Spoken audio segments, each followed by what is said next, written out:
이낙연 당대표의 속개 선언으로 더불어민주당 제35차 최고위원회의를 속개하겠습니다. 제35차 최고위원회의를 속개합니다. 이낙연 당대표의 발언이 있겠습니다. 오늘은 전태일 열사 50주기입니다. 어제 저는 묘소에 참배 드리고 왔습니다. 열사께서는 근로기준법을 준수하라, 우리는 기계가 아니다 라고 외치며 산화하셨습니다. 열사의 숭고한 헌신은 그에 관련된 책 제목처럼 내 죽음을 헛되이 말라는 말로 요약됩니다. 김대중 전 대통령은 열사의 죽음을 우리 사회를 향한 경종이라고 말씀하셨습니다. 그러나 50년이 지난 지금 우리 현실은 어떠한지를 부끄럽게 되돌아보게 됩니다. 지금도 이 땅에는 불평등과 불공정, 부조리와 불합리가 곳곳에 엄존합니다. 오늘 우리는 노동 존중 사회 실현의 결의를 다시 다져야 합니다. 어제 당정청은 필수 노동자, 플랫폼 노동자, 특수고용 노동자의 권익 보호를 위한 여러 방안을 마련했습니다. 그러나 그것만으로 충분할 수 없습니다. 취약 노동자들의 노동권 신장, 차별 해소, 사회 안전망 강화를 위해 더 노력하겠습니다. 한 가지 제안을 드리겠습니다. 전태일 기념사업회가 열사 50주기에 맞춰 12월까지 서울 청계천 전태일 거리에 동판 깔기 사업을 하려 하고 있습니다. 시민들이 자기 이름을 새긴 동판을 설치하는 것으로 전태일 정신을 기억하고 노동 존중 의지를 확인하자는 것입니다. 이 운동에 우리 당도 참여했으면 합니다. 의원님들과 당직자, 당원 여러분의 많은 참여를 부탁드립니다. 이 문제를 위해서 박홍배 최고위원, 김태년 원내대표, 박광원 사무총장, 김주영 대외협력위원장께서 긴밀히 협의해 추진해 주시기 바랍니다. 민주노총이 주말 전국 여러 곳에서 집회를 열 계획을 가지고 있습니다. 방역 지침을 준수하며 집회하겠다고 하니 당연합니다만, 그러나 국민의 걱정은 여전히 큽니다. 국민의 걱정을 존중해 대규모 집회를 자제해 주시기를 바랍니다. 방역에는 보수와 진보가 따로일 수 없습니다. 어제 문재인 대통령과 조 바이든 미국 대통령 당선인이 전화통화를 갖고 한미동맹 강화와 공동과제 해결을 위한 긴밀한 협력 의지를 확인했습니다. 양국이 힘을 합쳐 한반도 평화 프로세스를 재가동하기 바랍니다. 그 출발점은 2018년 북미 싱가포르 합의의 재확인이기를 바랍니다. 싱가포르 합의는 역사상 최초로 이루어진 북미 정상 간 합의입니다. 절차적으로도 정당성과 권위를 가지며 내용도 남북한과 미국이 모두 동의한 것입니다. 싱가포르 합의 4개항은 북미 관계 수립, 한반도 평화체제 구축, 한반도 완전 비핵화, 미군 유해 성원입니다. 그것이 바이든 행정부에서도 유지 발전되기를 희망합니다. 송영길 국회 외통위원장을 단장으로 하는 우리 당 한반도 TF 방미단이 15일 미국으로 출국합니다. 미국의 여러 인사들과 만나 네트워크를 쌓고 정책도 사전 논의 탐색할 수 있기를 희망합니다. 공수처장 후보 추천이 마무리되고 오늘부터 선정에 들어갑니다. 넉 달째 늦춰진 공수처 출범이 이제라도 순조롭게 진행되도록 추천위가 잘 진행해 주시기를 바랍니다. 내실과 속도가 모두 중요합니다. 더 이상 공수처 출범이 지연되지 않도록 후보 선정을 서둘러 주기 바랍니다. 이상입니다. 한 가지만 더 말씀을 드릴까요? 네, 국가균형발전과 지역현안 점검을 위한 현장 최고위원회가 막바지에 접어들었습니다. 지역의 많은 제안과 요청을 경청했습니다. 그 후속 조치를 서둘러 주시기 바랍니다. 여러 지역의 제안 가운데 가장 많이 제기된 것은 권역별 메가시티 조성과 그것을 위한 광역 철도망 건설이었습니다. 그 구상은 지역의 경쟁력을 높이고 국가 균형 발전에도 도움이 되는 담대한 비전입니다. 인구 수백만의 초광역 경제권이 여러 개 만들어지면 국가 전체의 발전 잠재력도 커질 것입니다.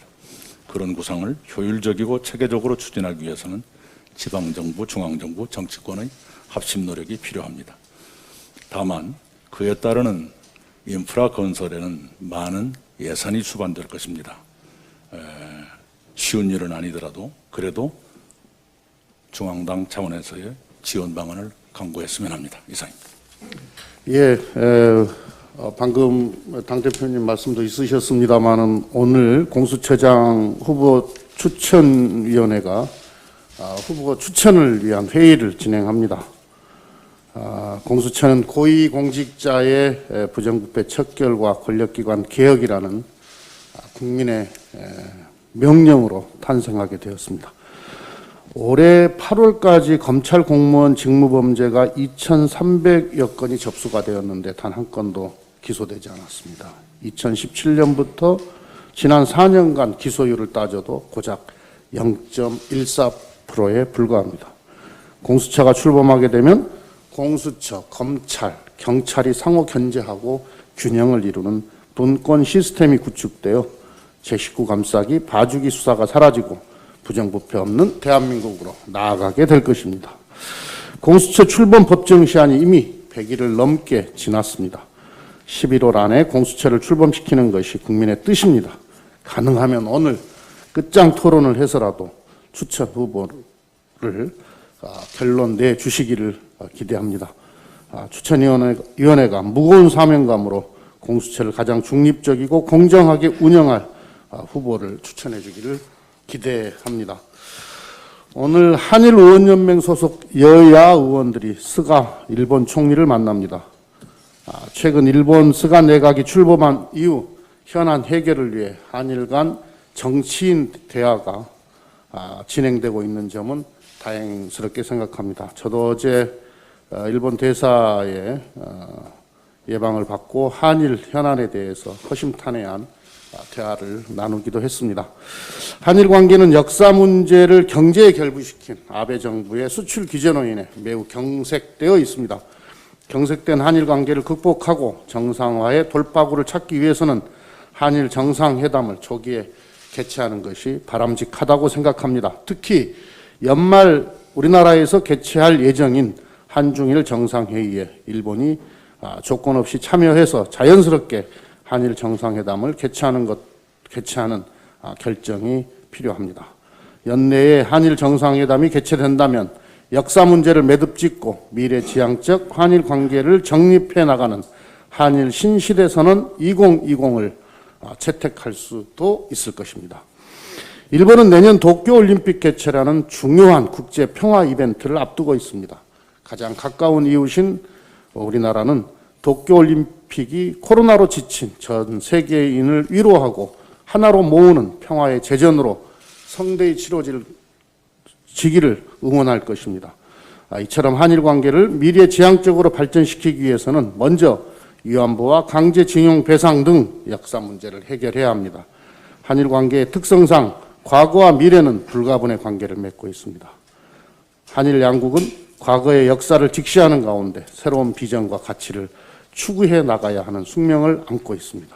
우리 국민은 일본이 위안부와 강제징용 문제에 대한 우리나라 사법부의 판결을 존중해서 진정성 있는 해법을 마련하기를 기대하고 있습니다. 역사 문제를 매듭짓고 미래지향적 한일 관계를 구축해 한일 협력 관계를 한반도와 동아시아로 나아가 글로벌 영역으로 확장시켜 나가는 것은 한일 양국의 이익에도 부합합니다. 미국 바이든 새 행정부가 등장한 상황에서 한일 관계는 한미일 관계를 강화한 물론 한중일 우호 협력 관계도 발전시켜서 미중 갈등을 완충하고 새로운 동북아 협력의 선순환 관계를 만드는 데도 중요합니다. 일본 스가 내각의 대담하고 전향적인 결정을 기대합니다. 진보 단체들이 내일 전국 곳곳에서 집회를 열 계획입니다. 특히 광주에서는 1,500명이 참석하는 대규모 집회를 연다고 합니다. 어제까지 닷새째 코로나 신규 확진자가 세 자리 숫자를 나타냈습니다. 집회의 자유는 존중되어야 하지만 감염병 확산을 불러올 수 있는 집단 행동은 자제해야 합니다. 타인의 건강과 안전을 침해할 권리는 누구에게도 없습니다. 방역은 이념이나 신앙의 문제가 아닙니다. 진보, 보수 할 것 없이 방역 수칙은 예외 없이 철저히 지켜져야 합니다. 미국과 유럽의 사례에서 보듯 한순간의 방심에도 방역은 언제나 무너질 수 있습니다. 집회 주최 측은 행사를 비대면으로 진행하거나 대폭 축소해 방역에 철저히 협조해 주길 바랍니다.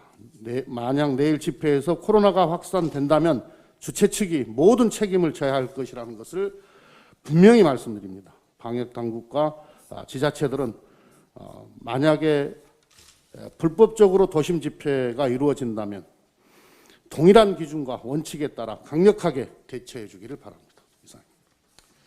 이제 역사적인 공수처 출범이 임박했습니다. 오늘 10명의 공수처장 후보자에 대한 심사를 거쳐서 후보자가 추천되면 대한민국 사법개혁의 새로운 이정표가 만들어질 것입니다. 관련해서 몇 가지 당부를 좀 드리겠습니다.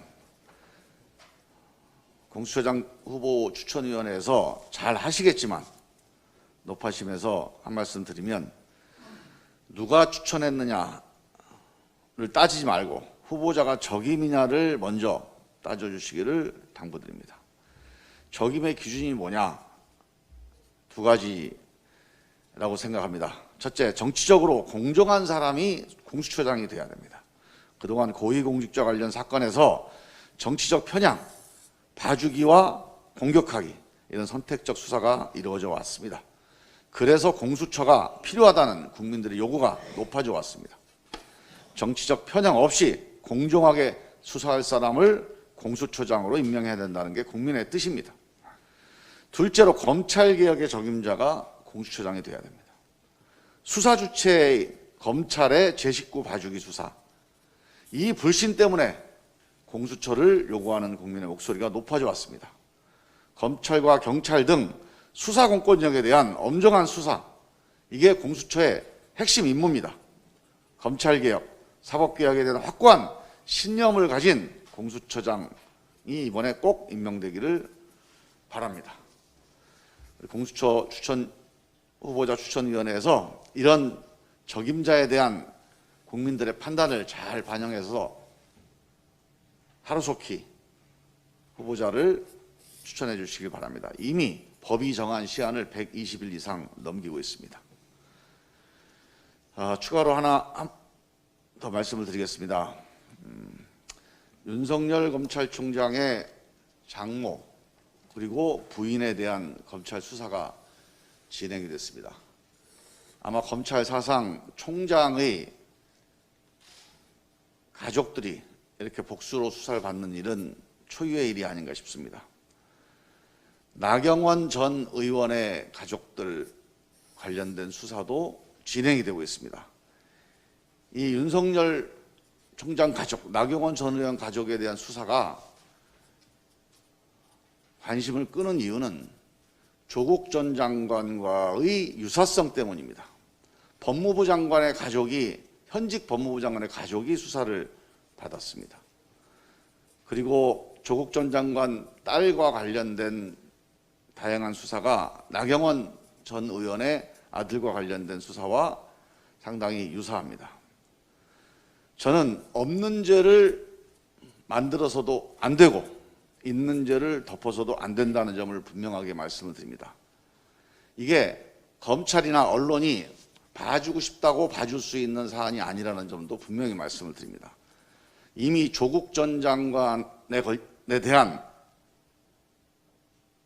수사를 통해서 많은 국민들이 과연 윤석열 총장과 나경원 의원에 대한 수사가 같은 잣대로 이루어지는지 눈을 부릅뜨고 지켜보고 있습니다. 이런 국민의 시선을 무시하면 결국은 개별 사건에 대한 수사를 넘어서 우리 검찰에 대한 불신이 돌이킬 수 없는 강을 건너게 된다는 점을 분명히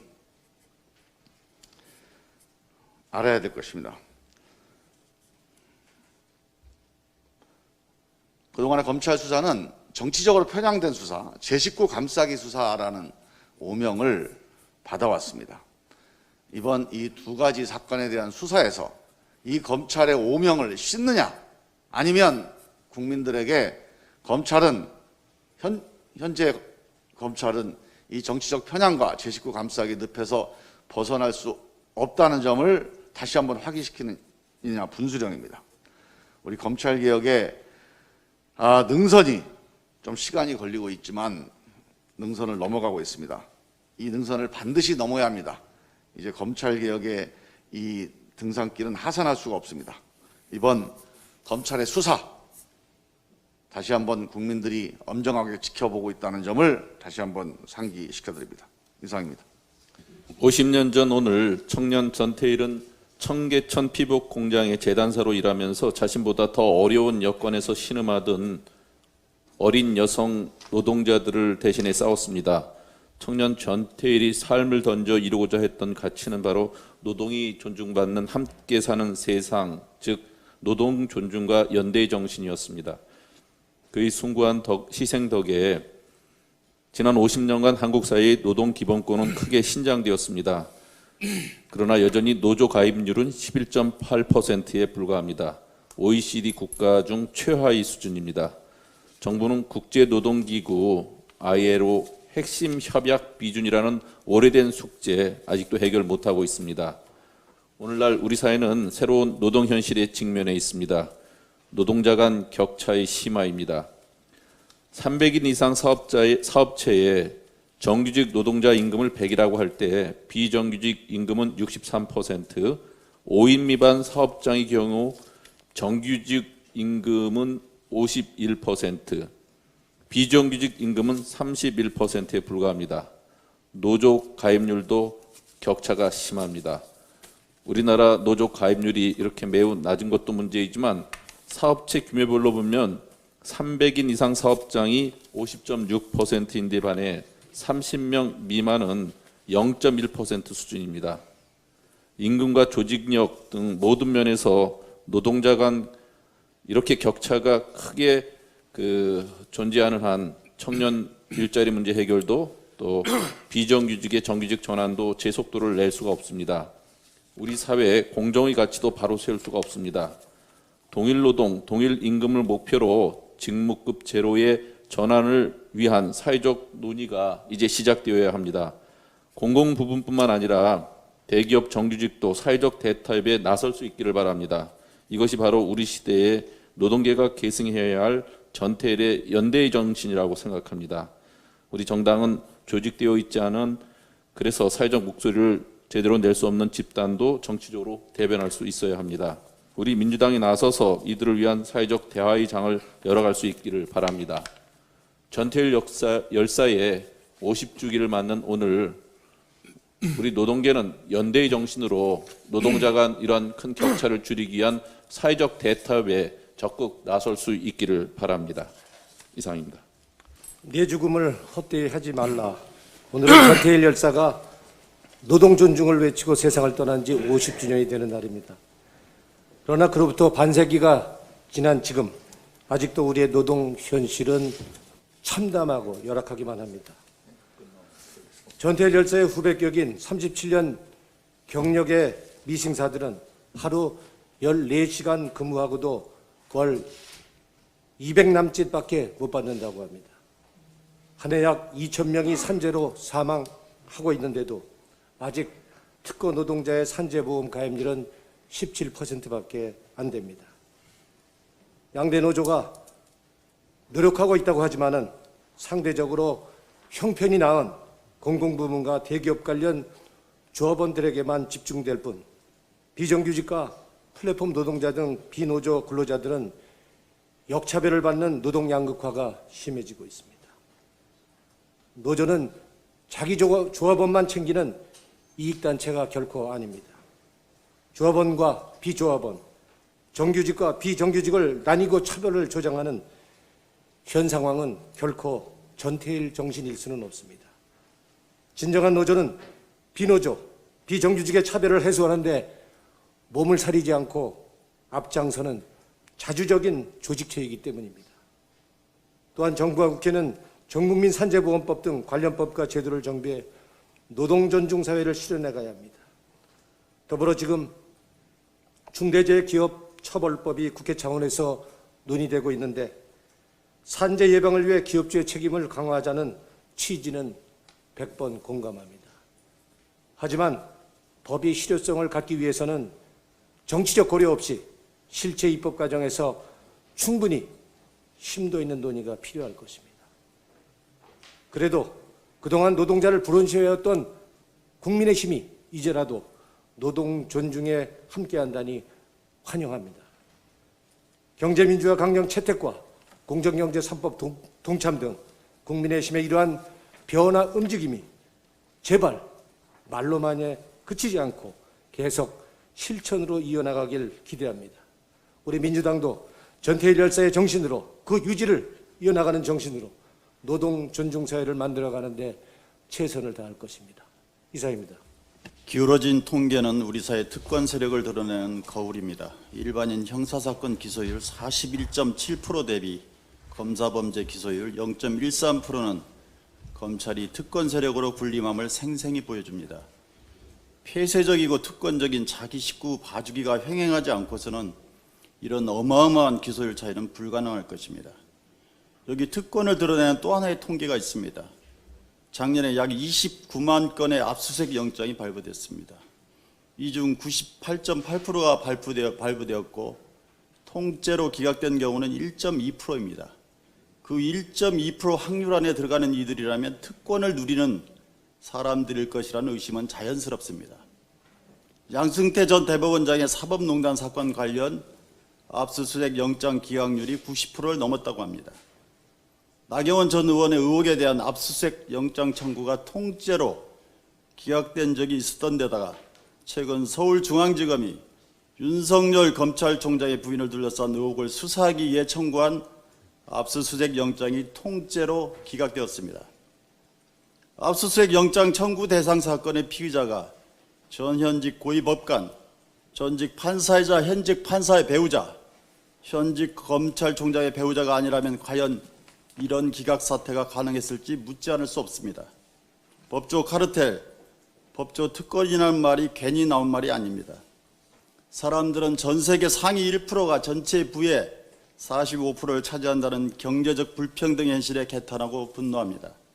그런데 우리나라 판검사와 그 가족 범죄의 극히 낮은 기소율, 압수수색 영장 기각률로 드러난 법적 불평등은 극심합니다. 이 법적 불평등을 고스란히 드러내는 통계 앞에서 분노함과 동시에 물어야 합니다. 지금 살아있는 가장 고질적인 특권 세력은 누구인가?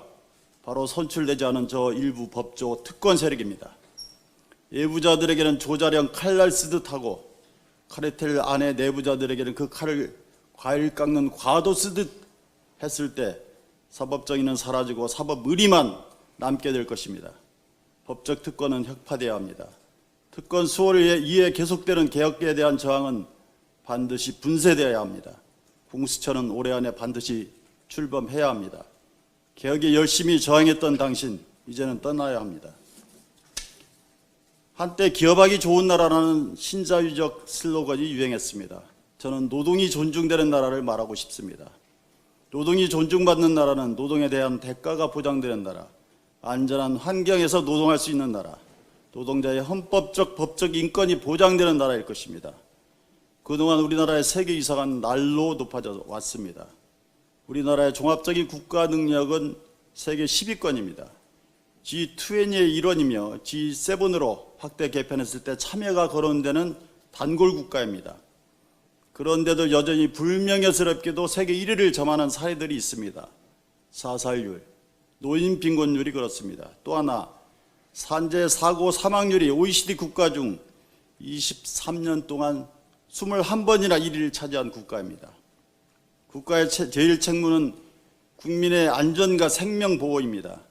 기업주도 노동자의 안전과 생명 보호를 무엇보다 우선순위로 삼아야 합니다. 이윤도 중요하지만 노동자의 안전과 생명이 더 우선시 되어야 합니다. 그것이 기업의 사회적 책무입니다. 이낙연 당대표께서 중대재해처벌법안 처리에 대해 의지를 표명하셨습니다. 야당도 그 필요성에 대해 동감하고 있습니다. 11일자 리얼미터 조사에 의하면 우리 국민의 58.2%가 이 법에 찬성하고 있고 반대 27.5%보다 2배 이상 앞섰습니다. 중대재해를 막을 수 있는 입법을 적극적으로 추진해야 할 것입니다. 오늘은 전태일 열사 50주기입니다. 50년 전 전태일 열사는 근로기준법을 준수하라. 우리는 기계가 아니다라고 외쳤습니다. 50년이 지난 지금 과연 근로자는, 노동자는 행복한지 묻지 않을 수 없습니다. 민주당은 노동이 존중받는 사회를 위해서 계속 노력하겠습니다. 이상입니다. 대표님과 최고위원님들께서도 오늘 전태일 열사 50주기를 맞아 많은 말씀들을 하셨는데 한 말씀 드리겠습니다. 하루 14시간 어린 시다공들이 견뎌내겠는가? 남자들보다 신체적으로나 정신적으로나 약한 여공들이. 전태일 열사가 남긴 일기장에 쓰인 이 글이 35년 전 연구원 보조였던 제 심장에 박힙니다. 착하디 착하고 깨끗한 동심들을 좀 더 상하기 전에 보호하십시오. 전태일 열사가 당시 대통령께 보낸 편지에 들어있는 내용입니다. 50년 전 한 청년은 스스로 불꽃이 되는 길을 선택했습니다. 근로기준법을 지키는 것이 비정상이던 왜곡의 시대에 저항했습니다. 전태일 열사가 태운 것은 작동하지 않던 제도였습니다. 사람다움을 보장하지 않는 노동 현장의 열악함이었습니다. 하지만 안타깝게도 50년이 지난 지금까지도 여전히 태워져야 할 수많은 노동이 존재합니다. 제도가 포섭하지 못하는 저 너머에 보호받지 못하는 노동자가 너무 많습니다. 외주화된 위험에 기대 작동하는 노동 현장은 아직도 여전합니다. 산재로 하루 평균 7명의 노동자가 목숨을 잃고 있고 코로나로 인해 택배 노동자와 배달 노동자의 과로사와 사고사도 연일 거듭되고 있습니다. 산재는 예방이 전부입니다. 안전 또한 철저한 시스템을 통한 예방을 통해서만 지켜집니다. 완전에 가까운 시스템을 만들고 책임을 분명히 해야 합니다. 그 책임에 따른 사후 처벌을 강화하는 목적도 바로 예방의 실효성을 높이기 위해서입니다.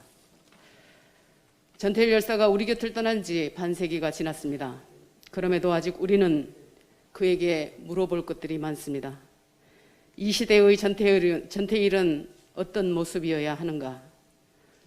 이 시대의 전태일은 누구여야 하는가? 지금 전태일의 불굴의 불꽃은 어디서 어떻게 타올라야 하는가? 50년 전 불꽃이 노동 비정상에 대한 화형식이었다면 지금의 불꽃은 노동의 품격화를 위한 용광로가 되어야 합니다. 주저앉는 노동이 아닌 불굴의 불꽃으로 일어나는 노동이 되어야 합니다. 조립 라인의 노동자는 조립 라인을 제어하는 AI 엔지니어로, 하역 작업 노동자는 하역 드론을 다루는 파일럿으로 키워낼 수 있는 노동으로 거듭나야 합니다.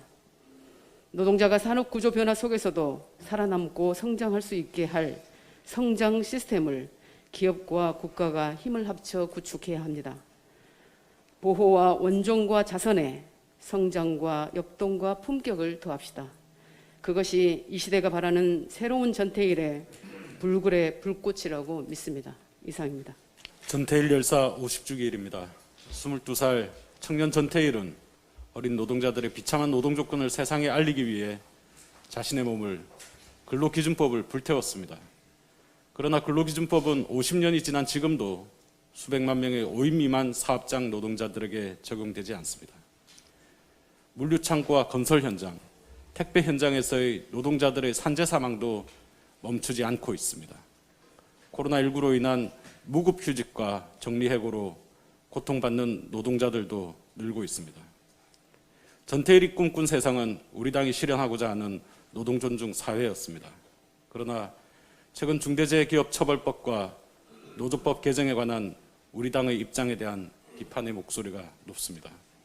우리 당은 고통받고 있는 노동자들을 외면하고 그들의 목소리에 귀를 닫고 있지 않은지 되돌아보아야 합니다. 50년 전 대한민국 대통령과 정부가 외면했던 전태일에게 사과하는 의미에서 우리 당 최고위원회의에 전태일을 불러 그의 외침을 함께 듣고자 합니다. 1969년 12월 19일 전태일이 근로감독관에게 쓴 진정서입니다. 여러분, 오늘날 여러분께서 안정된 기반 위에서 경제 번영을 이룬 것이 과연 어떤 층의 공로가 가장 컸다고 생각하십니까? 물론 여러분의 애써 이루신 상업 기술의 결과라고 생각하시겠습니다마는 여기에는 숨은 희생이 있다는 것을 명심하셔야 합니다. 즉, 여러분의 자녀들의 힘이 큰 것입니다. 성장해가는 여러분의 어린 자녀들은 하루 15시간의 고된 작업으로 경제 발전을 위한 생산계통에서 밑거름이 되어 왔습니다. 특히 의료계통에서 종사하는 어린 여공들은 평균 연령이 18세입니다. 이런 순진하고 사랑스러운 동심들을 사회생활이라는 웅장한 무대는 가장 메마른 면과 가장 비참한 곳만을 보여주고 있습니다.